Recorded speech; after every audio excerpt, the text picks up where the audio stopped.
Hi, welcome to our podcast.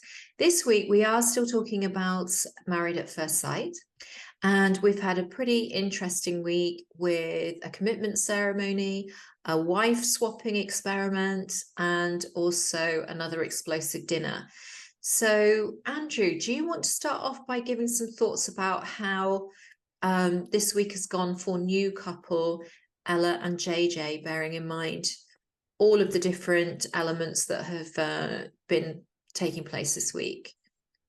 Yeah, I think, it's been an explosive week, hasn't it, across the board this week? Must have been a full moon or something out there. I think with Ella and JJ, I think Ella still, for me, is pushing the physical side of a relationship hugely. And I think she's forgetting. It's almost like she's trying to play catch up with the other group, but hers and JJ's relationship is so new.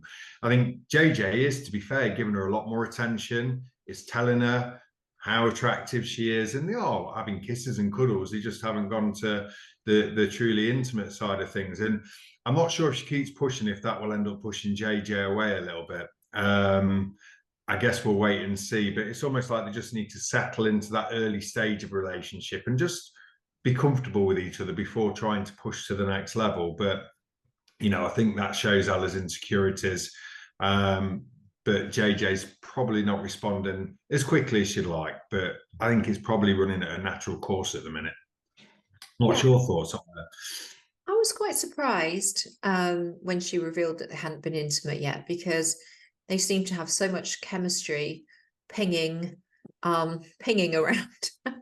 I really thought that that was going to be a very passionate relationship from the off, especially because of the way they started. It was this kind of forbidden love. I thought that, they're going to have this kind of moment where all of a sudden everything's allowed and they're on their own. But I respect that JJ wants to kind of build a more real relationship before rushing into that. But you can already see that, again, that's playing into Ella's fears that other girls are more appealing or attractive and his head's going to be turned, and why isn't he interested in her physically, when obviously he is, but he just is taking his time. And I think that she obviously does that validation is so important, and I think it's so important on a lot of levels, to really feel like a woman, and a really attractive, alluring woman is really important to Ella.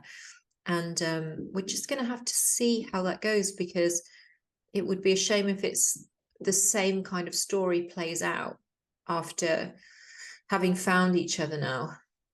Well, I think across the whole of the series, we've seen that additional pressure, regardless which relationship, can actually make people step back that little bit quicker. So I think just sort of focus on the intimacy you've got, and also that connection that they've got, and be confident in it. But it's Ella's insecurities, and I think over pushing the sexual side of the relationship is clearly, with Nathaniel, he didn't feel comfortable at that stage, and again, eventually it forced them apart. And I would hate to see it happen again with JJ, because I do think they've got a solid foundation, and the risks they've took to get to this position, I think they're just going to be comfortable in that, because they wouldn't be together if JJ didn't find her attractive and didn't feel the connection. So, but we'll see what the following week brings for them both, really. Yeah, they seem very happy and relaxed together. So fingers crossed for that one, that things go well over the next week. Well, we've got to keep our fingers crossed for a few of them, because as we move through, I'm sure we'll see that there's a fair few that have hit very rocky times, really. Yeah, so Tasha and Paul.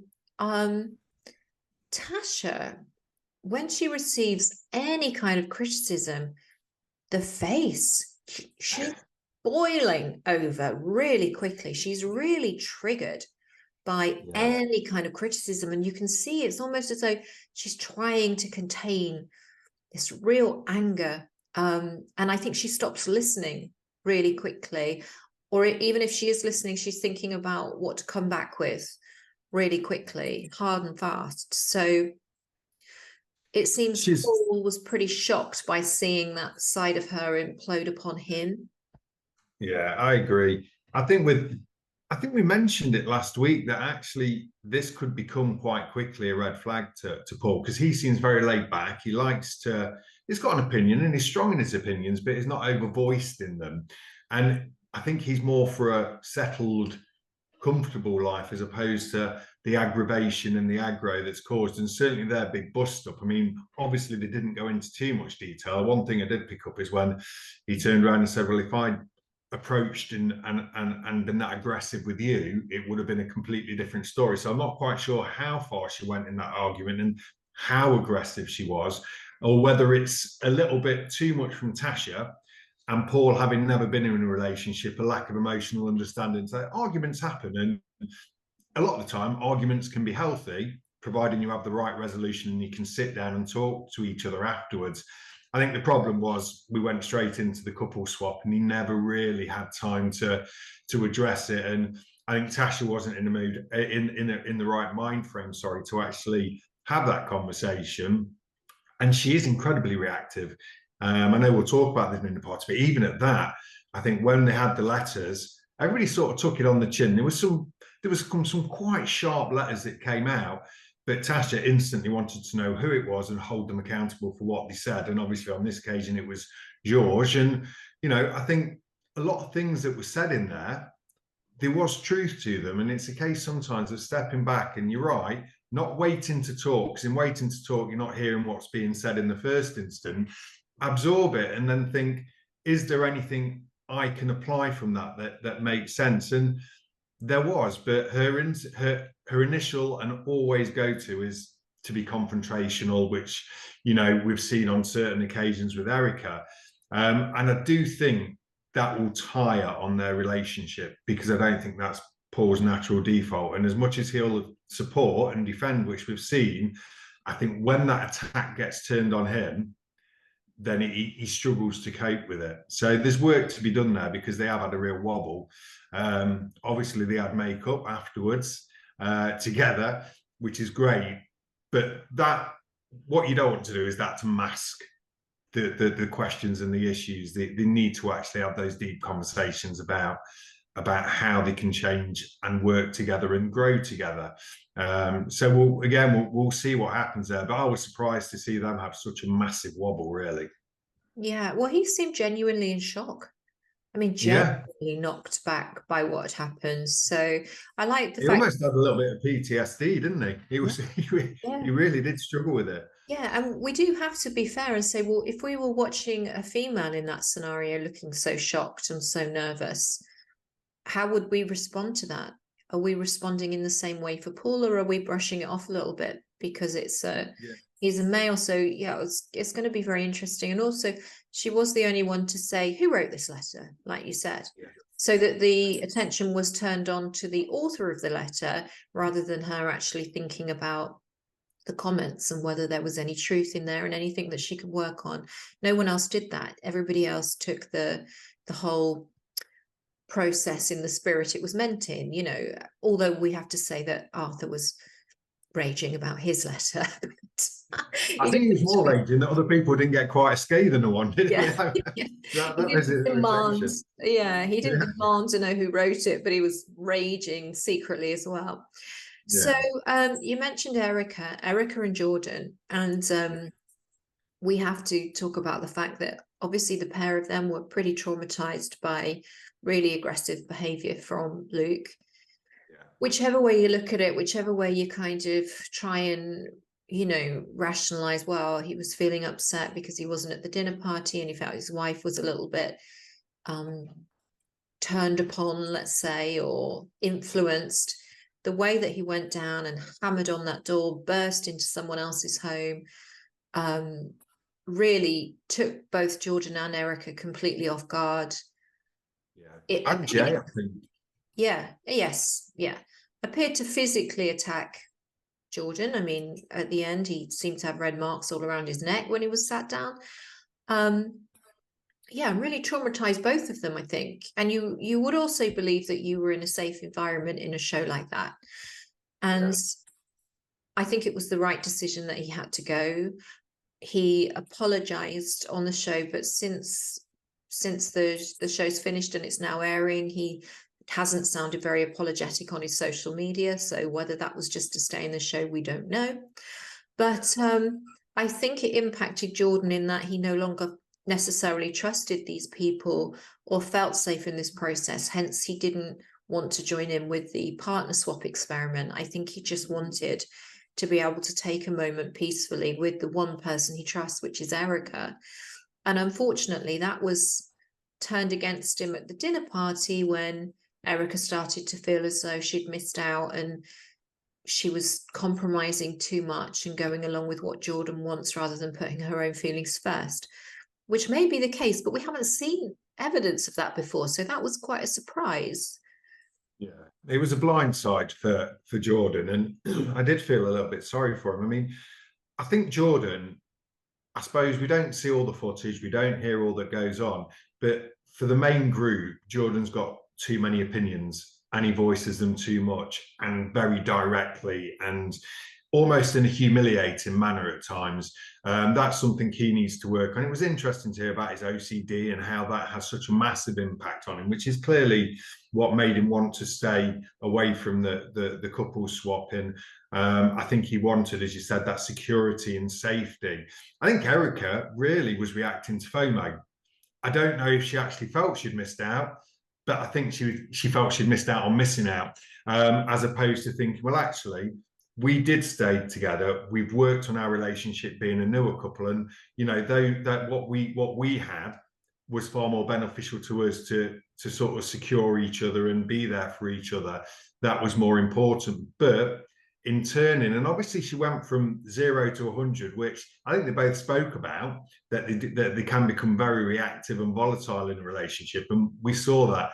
I mean, Erica was obviously shouting, and the group then rallied on Jordan because they couldn't wait. I think they still hold him responsible for Jay leaving. So he took a lot of flack at that dinner party, and I think he wasn't prepared for it. I think had they had the conversation before they got there, it would have been a different story. But to just voice it, and of course alcohol's involved, and that can always heighten emotions and reactions, and it just went very sour. And actually, from being one of the strongest couples, arguably they're slipping into becoming quite weak, unless they have those conversations and a bit of mutual respect that maybe, look, if we've got something to say before we raise it with the group, let's have a private conversation first so we're not blindsided, but we'll have it with the group as well because other people's insight might help. And that probably would have been a far better way to go about it from Erica's point of view. Yeah, I mean, the ideal scenario is that when you're in a relationship, your partner is your safe place.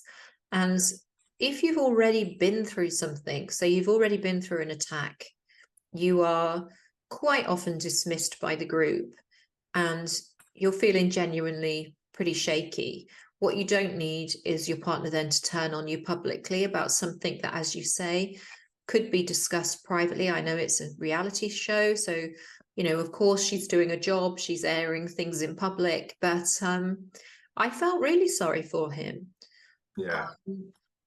Maybe we've just missed it, that he's really not letting her have opinions or feelings of her own. But as a strong personality, I would have thought she would have raised that pretty quickly if that had been a theme within their relationship. So it was quite surprising. We'll see what happens next week. I think conversations with the others, like you said, had given her this kind of fear of missing out rather than, I don't think it's something that she'd been very upset about for days. I think it kind of kicked in at the dinner party perhaps, but who knows? But yes, that was a surprise, and it's a shame because they both needed to be there for each other. I mean, physical aggression is, it's very real and very traumatizing. And just hearing Luke hammering on the door was unsettling at home, let alone being behind that door. So it was a shame that they weren't there for each other, actually, when they really needed to be in front of the group. Yeah. And I think what Jordan needs to do and maybe take himself is his views. I think Laura said it actually. You've had so many views and quite vocal and harsh views about everybody in the group, yet you can't take it yourself. People are almost in that position now where they want to get one back on Jordan because he's dabbled in everybody's relationship. And, I think there's a lesson to be learned that actually stay in your own lane, focus on your own relationship, give constructive advice but not damaging advice, and I think that's perhaps what Jordan's been guilty of. And now that the group are rallying on him and against him, which is which is unfortunate. But there's lessons to be learned, I think, for everybody. But Luke leaving was exactly the right decision. You cannot behave in that manner.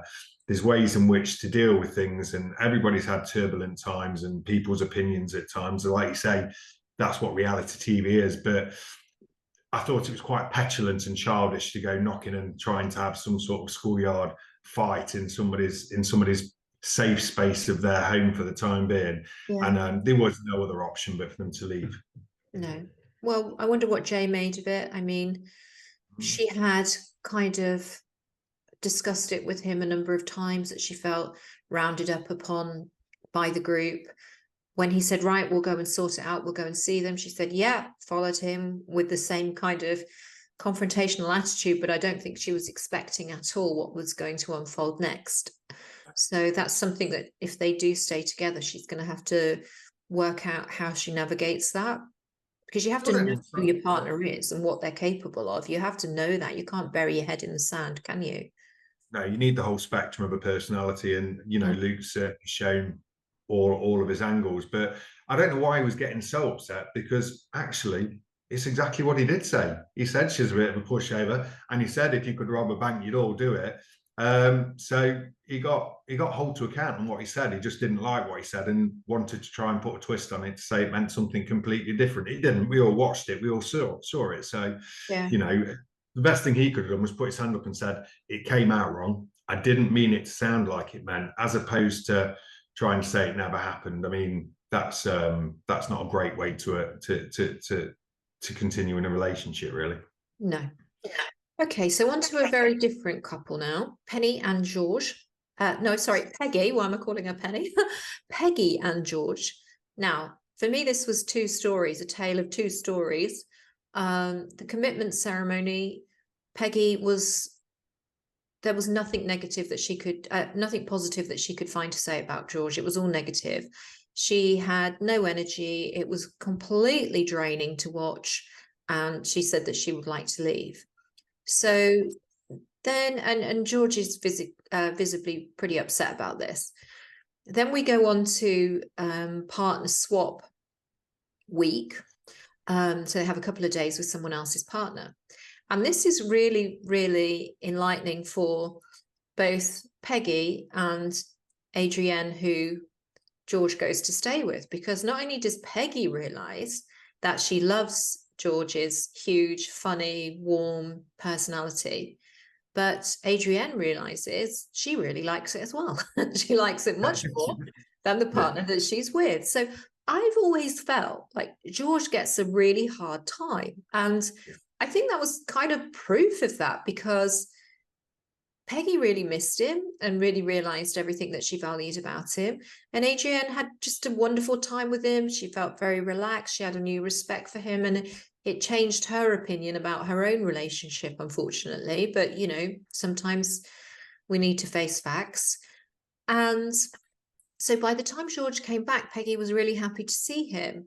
And I just hope that that's real, because this poor guy, he has got a big, fun personality. He is like a big kid, but you can only squash someone down, so much before it's damaging. What do you think?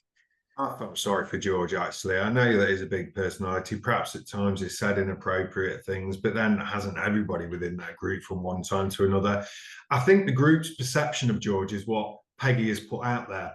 I don't think it is people having a natural dislike to George. I think it's more the fact that people like Peggy and are listening to what she's saying. And yeah, there was a reality check for her, because she was with Matt, the gentle giant, but let's be honest, there's not got that much going on, has he? As far as being able to have a laugh and a joke, and the playful side of a relationship is very serious.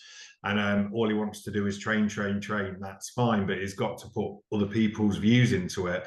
But yeah, George was on fire. He came alive. Somebody sort of took him out of the darkness and allowed his personality to be. And yeah, Adrienne, she loved it, and it was effortless, and she wasn't bothered about what he did on his online. She wasn't bothered about his being too overwhelming with his personality. She loved it.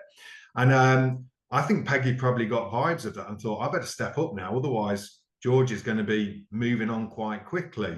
And sometimes a break is incredibly important, and it perhaps would have done Erica and Jordan good to have a little bit of time away, but she's come back realizing, actually, everything I thought I didn't like about George, I do. But what you can't do with people, which I think will happen moving forward, Peggy tries to cherry pick the parts of somebody she likes and squash the parts she doesn't. Well, unfortunately, the parts she doesn't like makes him the person he is, and the parts she does like. So unless you can get a head around that, I don't see it. I don't see a progression. I know George is smitten with her, which is dangerous to a degree. If one person isn't one, the other isn't quite so much, because you do end up making more and more compromises to what you are and who you are. And eventually, we saw when his friend came over for homestay that actually he was saying, look, you're compromising too much at the minute, George. You know, you're going to disappear. And if he's not careful, that's exactly what will happen. So having friends outside of the experiment talking with George, I think he'll change his opinion quite quickly, unless Peggy does sort of embrace everything about him, not just cherry picks the bits of him that she likes, because that's not sustainable moving forward. No, and the fact is he has got a childlike quality, which I actually find really endearing, because he was so thrilled when he got back and she was so happy to see him, and his little face, you could see he was very surprised and just full of adoration for her.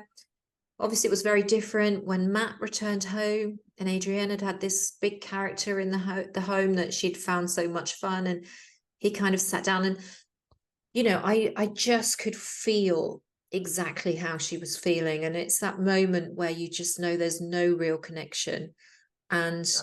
you want something from someone that you realize they just can't give you. And he's such a lovely guy. He's so polite and gentlemanly, and they've got shared life experiences. But she's right, from what we see anyway, there isn't that high energy, there's not that sense of fun. Everything is said on one, there's just one tone really. That tone doesn't change. And even at the dinner party, when she was breaking down and telling everyone, we look like we're happy but we're not, this is all a pretense, he still maintained his very steady tone and kind of dismissed it and said, we're fine, everyone just look away, we're fine. And you could see that she was absolutely suffocating with guilt and just the way that it makes you feel when you're with the wrong person. It's really She was in difficult. emotional turmoil, wasn't she? She was literally Mm. saying to him, I'm not happy. And he wasn't listening. It goes back to that thing, waiting to talk or dismissing. And dismissing is a great word that you used, actually, because he was incredibly dismissive of her feelings. He didn't take them into account. He didn't address them. He just looked around and said, no, we're really good. Have you not heard what was just said? Have you not seen the emotion? He is perhaps his emotional intelligence is the problem, or his grip on reality, or what he feels is a relationship strength and she isn't. But yeah, I know he said, well, you've only just raised this, so I'm going to work on it. But we still haven't seen anything. And it'll be interesting to see. Hopefully, he's got a lot of plans for the week ahead where he's going to do fun things and take places and show a different side to him. I'm not quite sure that's part of his personality. So if it isn't, then I don't think that will last. I think it will fall away very quickly. Yeah, I feel that she's over it this week. Now, we've seen that can change. Roz and Thomas, I mean, look how wonderfully they're getting on now. Like, just Yeah, a perfect turnaround. But yeah, Adrienne, I just feel that she's really over it, and she's really struggling with this now. And yeah. if she could flee to George's apartment and oust Peggy, I think she'd spend the rest of the experiment very happily there. Yeah, to be that flash. Yeah, so we'll see. But then we also had another couple in absolute turmoil and real turmoil. I mean, you could see that Sean was really mentally struggling. And just for a bit of background, obviously this couple came in and Mark was very much, I'm not sure if I fancy you. I've been hurt before. You really need to prove to me that you'll never hurt me. And this was a lot of pressure that was put onto Sean. And Sean was very much, I'm going to take all of this, onto my strong shoulders, and you're going to find me attractive, and I'm never going to let you down. And we're going, it's going to be great. And then he just crumbled under the whole thing. So I don't think it's a good idea for, number one, to go into a relationship saying, I need all of these things from you. I'm terribly, terribly vulnerable and fragile, and you've got to live up to my high standards of, you know, how I will be treated so that I can feel anything towards you at all. I don't think you're ready to go into a relationship if that's how you're feeling, for one. And it's also not a good idea to go in thinking, I'm going to be such a people pleaser that I'm going to make this person love me, because that is just too much pressure. Yeah, I think the pressure that Sean had, sorry, was immense, as you've said, and I think he's battled with that. In the problem is, it's got in his psyche now. So every waking minute, he's thinking about, I can't hurt him. I can't let this go too far because I don't want to damage him. So what that means is it stops you caring for that person in order to protect them. And then once that's happened, there's no way back. And yeah, I think Mark was really upset about, you know, Sean's decision in the end. But I do think it was the correct one, because you could clearly see that Sean was actually struggling mentally by the end with him constantly breaking down, and it clearly wasn't a healthy relationship. Yeah, looking after somebody, you often find in relationships you have one person who tends to want to look after that person and care for them, but there is limits, and also you do need a little bit of that back, not just I need. You've got to sort of say, I need, what do you need? How can I help you, as well as you sort of supporting me? And I don't think that really ever happened. No, I think, and you could really see in Sean's eyes, this was real upset Yeah. and panic. There was Yeah, panic. nothing, there was no kind of, this wasn't for the show. This was real panic. And I feel very sorry for Mark, because I really like Mark. But again, I think that entering into a relationship with all of these kind of expectations and rules, and, you know, you must reach this bar before I can acknowledge you. No, you need to go away and work on yourself a bit before you think about a relationship. You have to go into a relationship whole so that you can come out whole. You know, it's just a Yes. fact of life. Nothing is necessarily guaranteed to last for whatever reason. So No. And I I think he was Sean ready. tried, yeah, Sean tried to say that at the beginning, didn't he, when they're on the honeymoon, saying, look, I can't guarantee this is always going to work. It was him saying, look, just take a little bit of the pressure off, because I can't sit here now and say in 50 years' time we're going to be together. Yeah. And that's what Mark needed. But nobody, and Sean realised that nobody can promise that or give that. So it's a shame. It was a strong couple last week, which we thought was going to do well. But you know, that's what this show does. It uncovers all the cracks and sees whether people can fix it or whether it turns into huge cracks. And on their occasion, it's done. And you've got to respect Sean, because as opposed to doing it for the TV and thinking, I'm going to stay in this process and just get a bit of exposure, he's walked away. And that I do respect. That is not in it for a game, is in it to Yeah. actually try and it's not happened. So Yeah. And I think this show really shows us how hard relationships are to maintain, because they put two people together, usually two reasonably attractive people that find each other quite attractive, can live in harmony for a short time. But we see that even though they don't have any of the outside pressures, you know, they're not in there struggling for money, they don't have young children, they don't have elderly parents, you know, it's just the two of them. They should be on this kind of wonderful honeymoon-like journey. We see how difficult it is for people to truly click and connect. yeah, and I think maybe Ella can take something from this, because everybody who's had real sexual intimacy early on, if not straight away in the relationship, are the ones now seeing are really struggling, because True. it's Yeah. not built on that sort of emotional connection. It's been built on the physical connection. And you and I both know, in relationships, when that is the main point that they're going to go for, that's often what they've always done. And if you do what you always do, then you're going to get what you've always got, which is unsuccessful in most of these people's cases, which is why they're on the show in the first place. So it'd probably be a good learning lesson for Ella to look at that and think, actually, this is probably a strong way to move our relationship forward. Yeah, I hope so.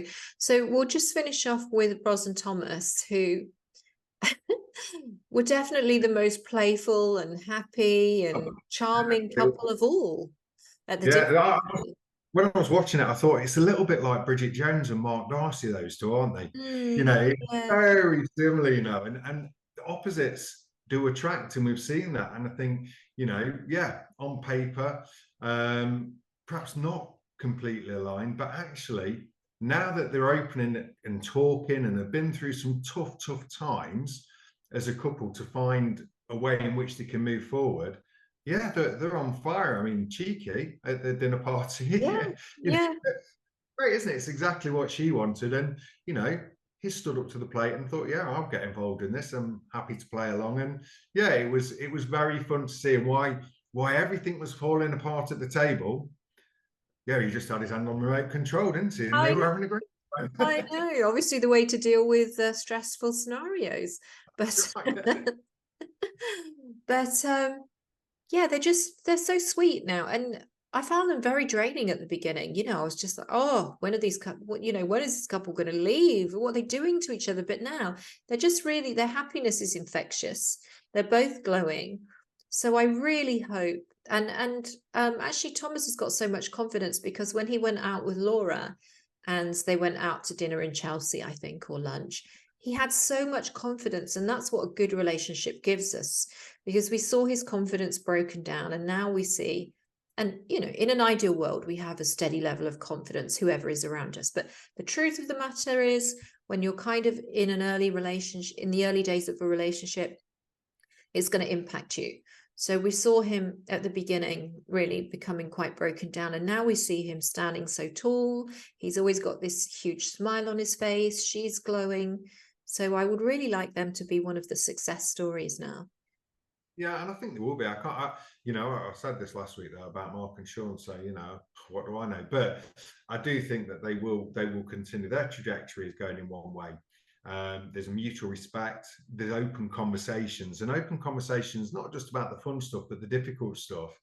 And in having that, it means that they can navigate through the waters of a relationship. Because if you go into any relationship thinking it's going to be smooth sailing all the way, then unfortunately, is when you hit that bump, then you can fall very quickly, very hard. Whereas they've had so many things to navigate through that actually now they can just focus on pleasing each other and, you know, working with each other to become better. And yeah, they're completely, both of them are different characters now, you know, full of confidence, at ease, comfortable with each other, and also with the group.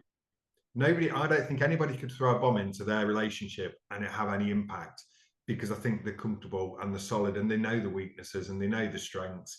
And that's so important, you know, because we've all got weaknesses and we've all got strengths, but they're perhaps starting to see each other's weaknesses as beige flags, not red flags, which is what you want, and that's the way forward. So Yeah.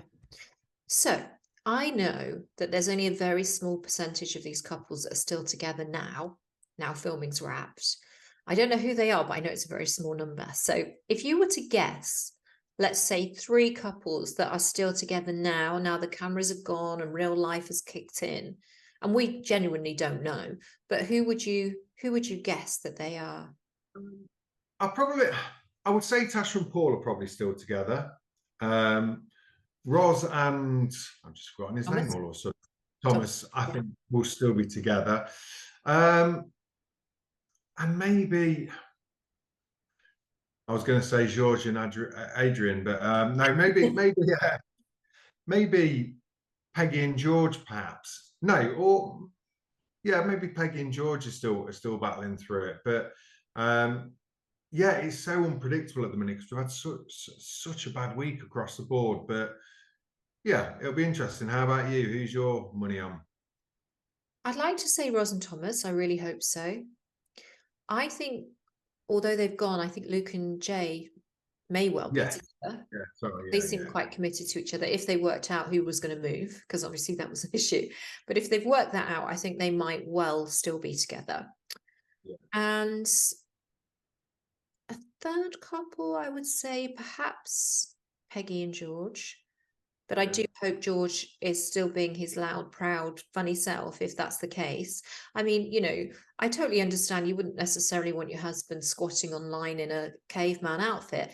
However, you know, that's if he says to you, I get it, which he did, you know, you're uncomfortable, I won't do it anymore. Bachelor behavior, you know, you can't he didn't know that he was going to meet Peggy and what she would expect from him. So I didn't necessarily find that so harmful and damaging to her. No, and he said that at the honeymoon that he'd stopped doing it. I think you can't judge somebody on a single life antics, Mm, because actually that single life antics in a relationship, it's different and it's compromise. And if there's nothing else that George has done, he has compromised, compromised, compromised, and compromised. So, you know, that shows care and attention and emotional intelligence to listen and think, actually, I'm listening to what you're saying and I'm happy to implement that. But at some point, sorry, Peggy's perhaps got to give a little bit of compromising back to George so that he knows that she's into him as well. And it's not just him chasing her tail, because he'll get bored of that after a while, I'm sure. yeah. If I could swap them up just really quickly before we run out of time, I'd have George and Adrienne together. I Yeah, think I 100%. might have, if it didn't work out with Thomas and Roz, I'd have Thomas and Laura because they seem to have quite a nice time together. Yeah, Um, yeah. and actually, Ella and was it Arthur she was with? They had a fun time together as well. So yeah, it would be quite fun Isn't to swap them up if it doesn't work out. But anyway, we have to go now. Yeah, So I'm looking forward to seeing you yeah, next week, and goodness knows what will have happened by then. And we'll probably be eating our words on several predictions, but let's wait and see. yeah, lovely. Yeah, no, I agree. Look forward to seeing and catching up next week. Okay, have a great week. Bye bye. See you later. Bye.